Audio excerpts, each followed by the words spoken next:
Paulino aqui na área, nós estamos juntos para mais um Fractal Revisa, trazendo dicas hoje para a prova do segundo ano.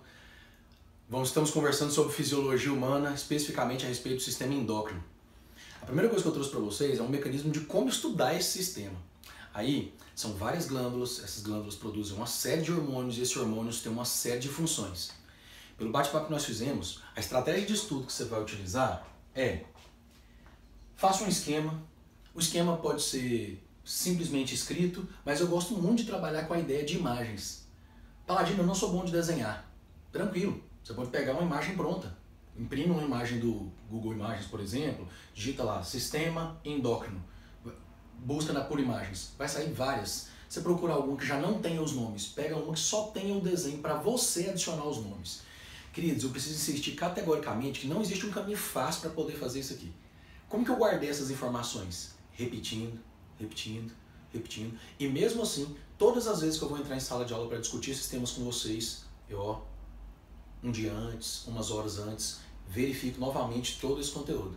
Então, a minha estratégia de estudo é a seguinte: você vai pegar um esquema do corpo humano, você vai colocar as glândulas. Aqui eu escrevi algumas delas. Eu coloquei a hipófise, junto ou perto dela a gente vai colocar que tem também a pineal, por exemplo. Aqui eu citei a tireoide, próximo a elas tem as paratireoides, por exemplo. Aqui eu coloquei o pâncreas, logo próximo a elas eu vou ter também as suprarrenais ou adrenais. E aí eu tenho também as gônadas, que são os testículos e os ovários.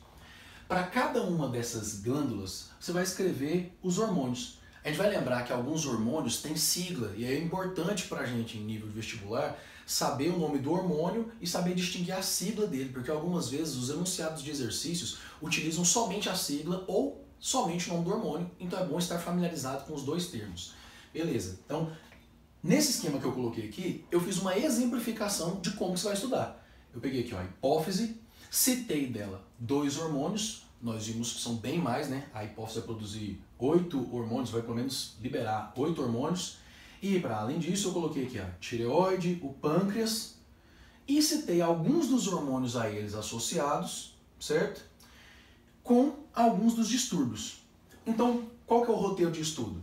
No seu esquema você vai colocar o nome de cada glândula, situar a posição dessa glândula no corpo para você não se confundir e marcar que as gônadas, os testículos e os ovários estão aqui, teria nada a ver, né?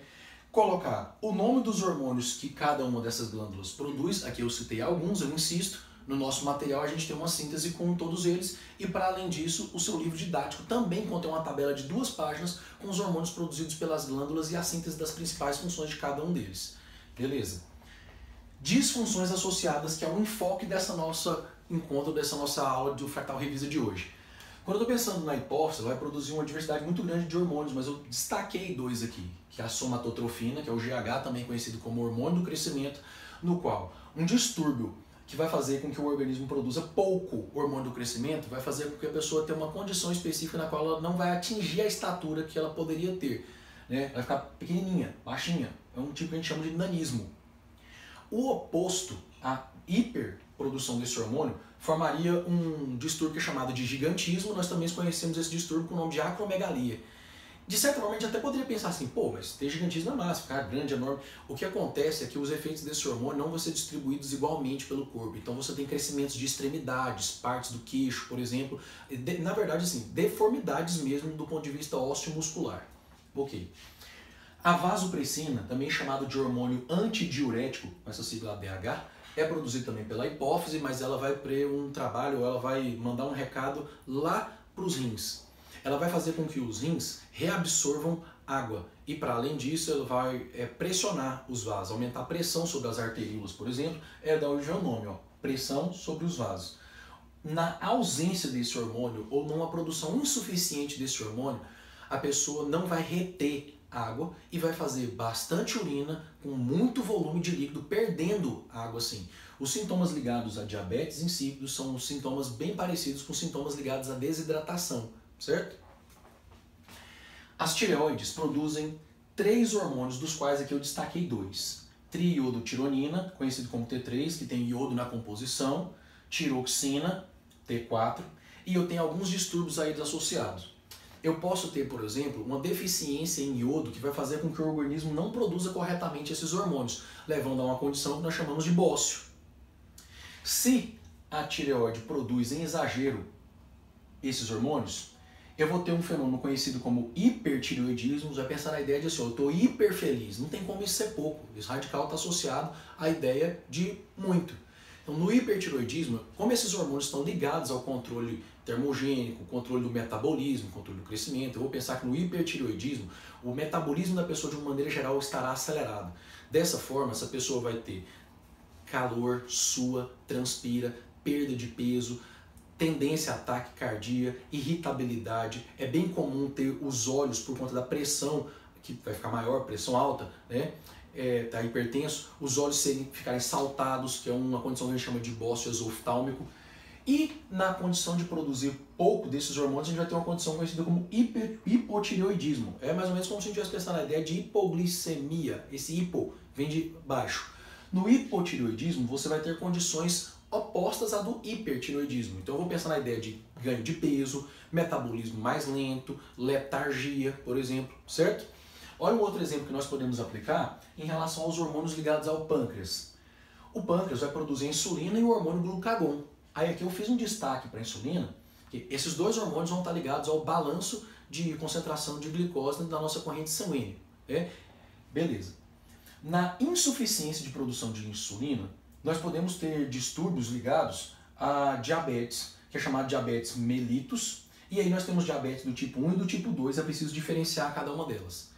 A diabetes tipo 1 é a diabetes que eu citei aqui anteriormente, que é uma insuficiência na produção de insulina. Isso acontece porque a diabetes tipo 1 ela é uma doença autoimune. O organismo passa a não reconhecer as células beta do pâncreas, que são as produtoras de insulina, como partes do corpo. E em consequência a isso, essas células vão sendo destruídas e a quantidade de insulina produzida vai diminuindo no organismo. Já a diabetes tipo 2 não é a diabetes que a pessoa nasce com ela. A diabetes tipo 2 é a diabetes que a pessoa desenvolve ao longo da vida por maus hábitos alimentares e ligações também com o sedentarismo. Aí na diabetes tipo 2 a pessoa produz insulina corretamente, só que as células vão adquirindo uma resistência a esse hormônio. No bate-papo que nós tivemos em sala, eu conversei com vocês que muitas vezes a função endócrina está relacionada com órgãos, que são chamados de glândulas, levarem mensagens para outros órgãos. Esses órgãos, essa mensagem, que são os hormônios, vão modular funções do organismo. Para que esse fenômeno todo ocorra, você precisa ter o trabalho correto de um mensageiro, que no caso aí seria uma glândula, a mensagem, que é o hormônio, e o órgão receptor também precisa conseguir interpretar esse hormônio. Na diabetes tipo 2, existe um problema em quem vai receber a mensagem. As proteínas da membrana das células que deveriam entender a presença de insulina como um excesso de açúcar na corrente sanguínea e diminuir esse excesso, não recebem esse recado. Então a gente chama isso de resistência à insulina. Olha só, nesse pequenino exemplo que eu dei para vocês, eu apliquei essa técnica de estudo aqui a algumas glândulas e a alguns hormônios. O que você vai fazer? Folhas chamex, lápis, canetas, canetinhas, giz de cera e vai fazer seu próprio resumo. Você vai ver que junto com a lista obrigatória, tudo que você tem a fazer é rir da prova no nosso próximo encontro, beleza? Um grande abraço, estou torcendo por vocês.